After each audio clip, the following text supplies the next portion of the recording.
Anticiper le taux de change est probablement l'art le plus incertain dans l'art déjà périlleux de la prévision économique.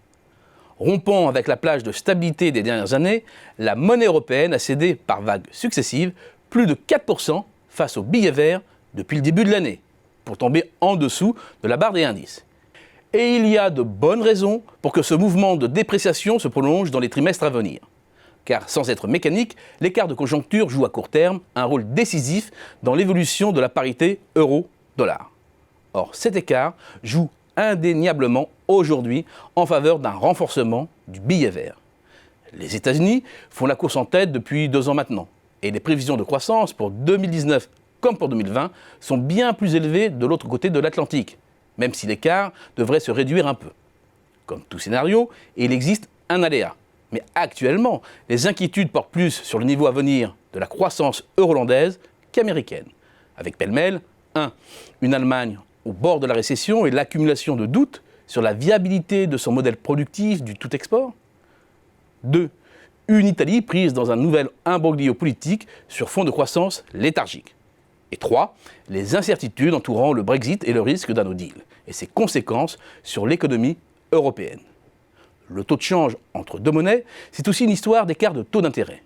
Un écart très largement reflet de celui de la conjoncture. Mais pas seulement. Là aussi, le spread est à l'avantage des États-Unis. Certes, la politique monétaire de la Fed a changé de direction fin juillet avec une baisse de 25 points de base de son principal taux d'intérêt. Les marchés anticipent dès lors un enchaînement de baisses, comme c'est souvent le cas après une première inflexion, et donc une convergence des politiques monétaires entre les États-Unis et la zone euro. Mais c'est sans compter sur l'orientation de la politique européenne.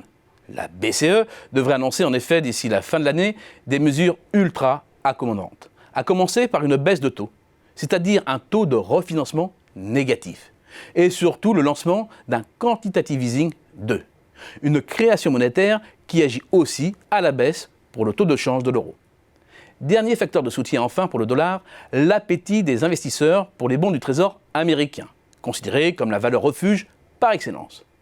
Un report qu'accentue la prolongation des politiques d'assouplissement quantitatif, de rachat de dette, de l'Europe et du Japon, qui ont considérablement réduit le stock d'emprunts d'État disponible pour diversifier les portefeuilles en titres, libellés en yens ou en euros. Tout pousse donc à un renchérissement du dollar. La question est de savoir de combien et à quel horizon. L'évolution sur longue période du taux de change effectif réel, qui indique le pouvoir d'achat véritable d'une monnaie compte tenu de la structure géographique de ces échanges, montre un dollar relativement cher, qui se situe au-dessus de sa moyenne de long terme, même s'il reste encore écarté de près de 11% de son sommet. Or, une chose est sûre, la Fed ne laissera pas faire, et c'est ce qui explique aussi son changement de cap de l'été. Il faut bien comprendre que sans son intervention, l'euro serait plus bas encore.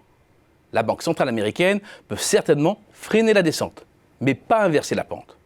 La barre des 1,05 € pour $1 pourrait être approchée d'ici la fin de l'année et la parité atteinte en 2020. À moins que le doute ne s'installe sur la capacité des États-Unis à demeurer solvables à force d'alimenter le monde de titres de dette souveraine. Or, les États-Unis, c'est aujourd'hui près de 7% de déficit public en phase de croissance, donc potentiellement beaucoup plus en phase de récession, avec une dette publique qui n'est pas stabilisée en pourcentage du PIB. Une récession américaine pourrait dès lors projeter le déficit sur des niveaux rapidement très élevés. Une dynamique qui, si elle n'est pas contrôlée, peut rapidement dégénérer en crise de défiance à l'égard du dollar. Ce n'est pas le scénario le plus probable pour 2020, mais qu'il ne faudra pas oublier ces prochaines années.